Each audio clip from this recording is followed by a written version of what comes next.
There is a global war that is quietly happening that they don't want you to know about.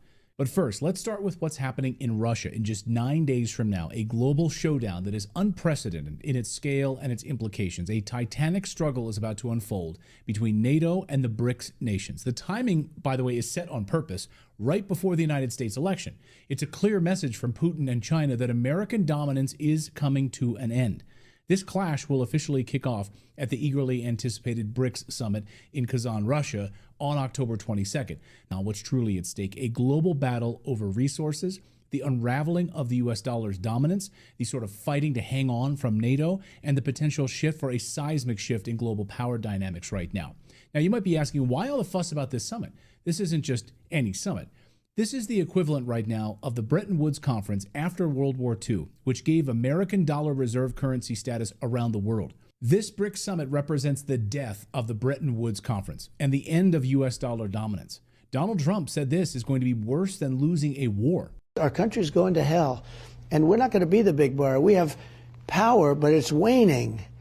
In fact, it's waning in terms of our currency. And I'm not just talking about the value of our currency. I'm talking about our currency being used throughout the world.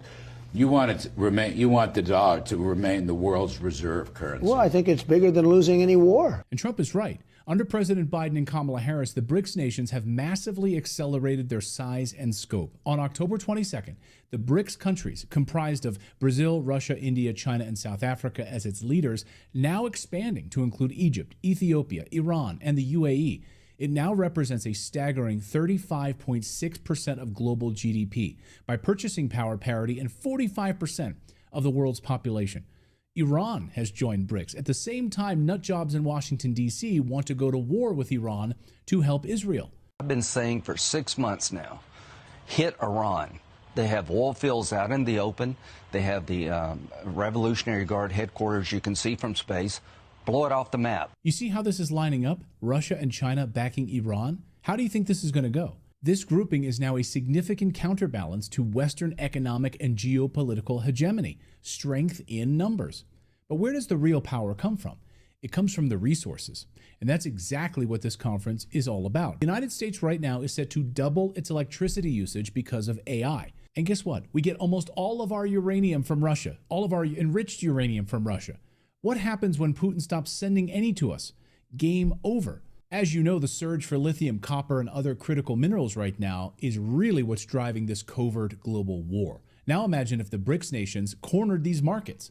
Western supply chains, especially those in tech and renewable energies, could face cataclysmic disruptions. We heard right from Senator Lindsey Graham's own mouth that the reason we're even in Ukraine is because of all of the minerals there.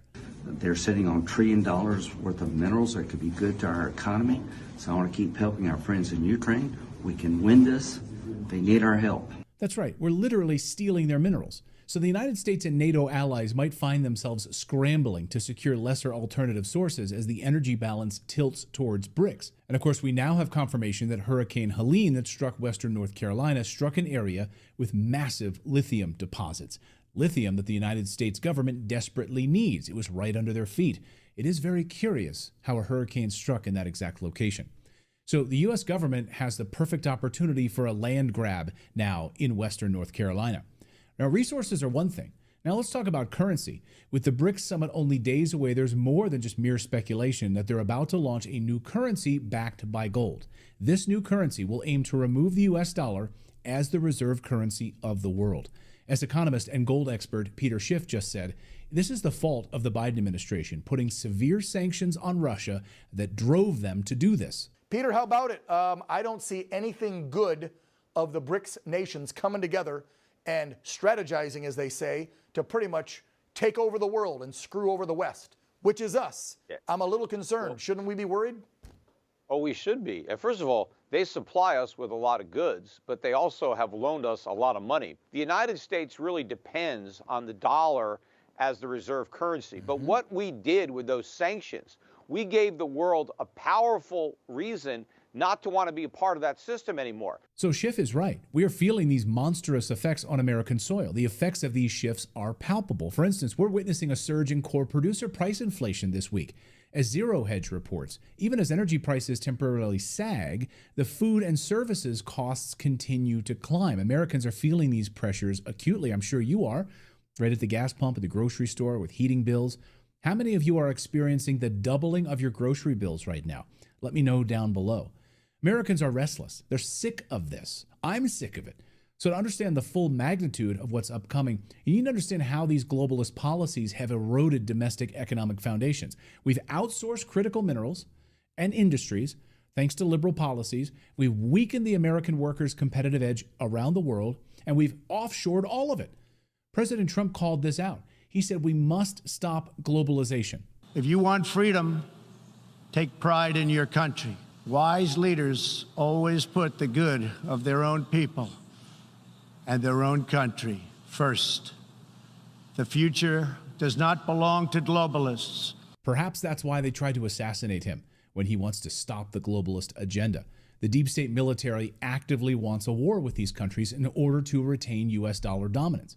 Trump wants to build up America's manufacturing at home, build up our own infrastructure at home.